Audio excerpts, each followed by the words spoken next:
subscribe dito Manny Vlog.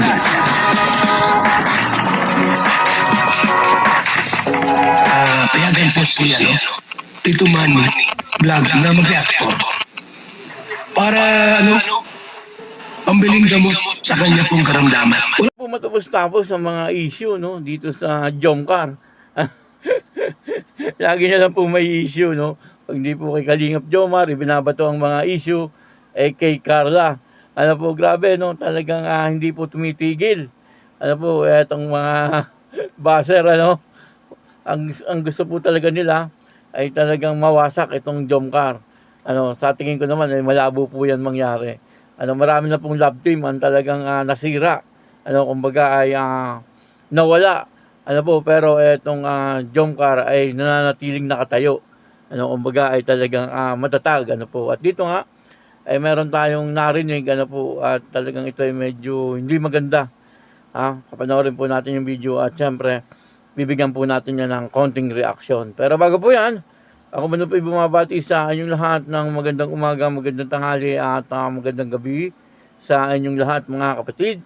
Saan man kayo ng panig ng mundo naroroon ngayon ay mag-iingat kayo palagi at pagpalain kayo ng ating Panginoon. Maraming salamat din po sa patuloy na tumatangkilik sa aking YouTube channel at nanonood sa aking video reaction. Patuloy lang po natin suportahan sila Kuya Bal Santos Matubang, Kalingap Rob at Edna Vlog, Jack Tapia at yung mga kasamahan ko pong reactor sa Kalingap, ganun din po yung mga charity vlogger na Kalingap partner. Ito po yung video no, na kung saan dito po ay talagang bad news. Ano? Bad news po ito. Talagang marami po ang malulungkot ano dito po sa sinabi ni Kalingap Rob. Ano po? Ito po yung video, panoorin po natin. At ang kabuuan po ng video ito ay mapapanood po natin sa YouTube channel ni Kalingap Rob. Ayun o. Ito po yung video. Yung iba, stable. So, nag-isip naman tayo at, ay, grabe. Pangalawa na. Grabe, thank you po, Tita Jenny. Pangalawa na, Team Wig. Salamat po, Nakakatuwa naman. Nasaan ba si Joms? Thank you po. Shoutout po sa Team Wig.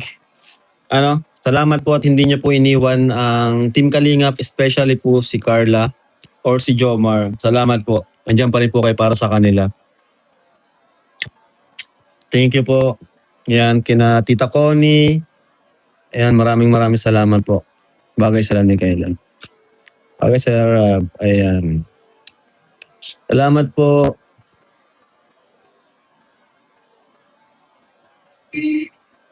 Ayan. Naasa pa. I'm big fan po. Ayan, yes po. Magandang kay Mr. Dailamet. Kulang sila Kalingap dahil malaki inggit nila. Oo nga po, kaya nga po ngayon di na lang po kami pumapatol. Especially ako mas okay na po yung mga nasabi ko ng mga nakaraan. Okay na po yun. At wala naman po walang katapusan. Wala naman po ang katapusan na pag nag-rebat tayo, meron din silang rebat sa atin na kahit yung iba talagang OA man na, yung iba walang katotohanan. So, anong point na sasagot pa tayo sa kanila? No? Bahala na po sila doon. Kasi nagkakaroon lang sila ng content kapag sinasagot natin sila. At least nalaman naman ng mga tao or nung iba na kung ano talaga yung pinagmula nila sa atin. No, na-explain naman natin sa kanila. Kalingap Rob, kailan po ang Jomcar 108? Ayan, gayang po sinabi ko kanina, ako po ay, syempre, ako naman po ay aware dyan sa mga issue sa paligid. So, ayaw kong mag-vlog hanggat may mga naririnig tayong issues. Ayaw kong, gusto ko maging okay ang lahat. Yun lang po masasabi ko sa ngayon. Pero si Carla, pwede ko siyang i-vlog.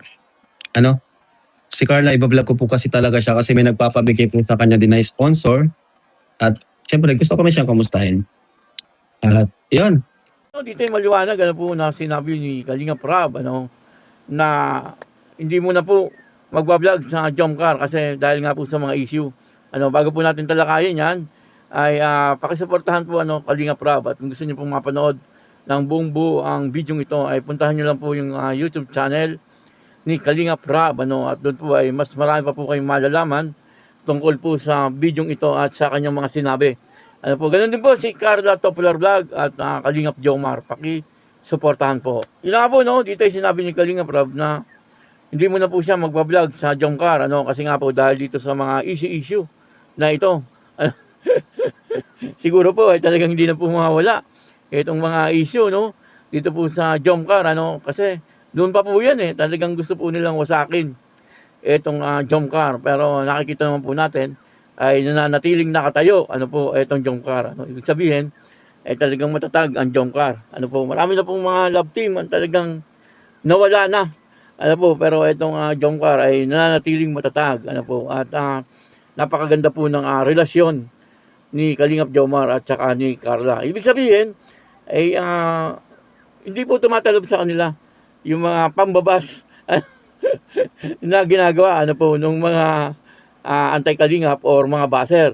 Kasi ay ang issue po kasi kung hindi po kay Kalingap Jomar ginagawa ng issue, ay kay Carla. Ay palitan lang dun sa dalawa, Kaya siguro ito pong dalawa ay namanhid na rin.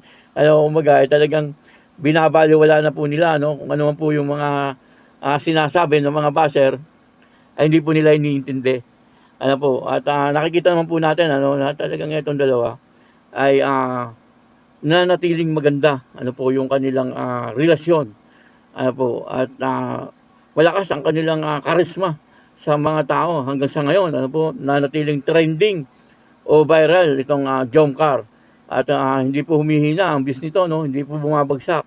Kumbaga ay nananatili po na talagang maraming nanonood. Ibig sabihin ay marami po ang nagmamahal sa Jomcar. At sabi nga po ni Kalingap Rab, magbablog daw po siya baka next week, pero si Carla lang. Hindi po kasama si Kalingap Jomar. Ibig sabihin ay hindi po love team ito. Itong vlog ni Kalingap Rab. Kasi si Carla lang kasi mayroon daw po siyang iaabot na pinabibigay ng sponsor kay Carla. Kaya iba-vlog na po itong si Carla. Siyempre bilang parang resibo na rin doon po sa sponsor na nagbigay, na makita nila na ibinablog at pinapakita yung kanilang ibinibigay. Yun po ang isa sa mga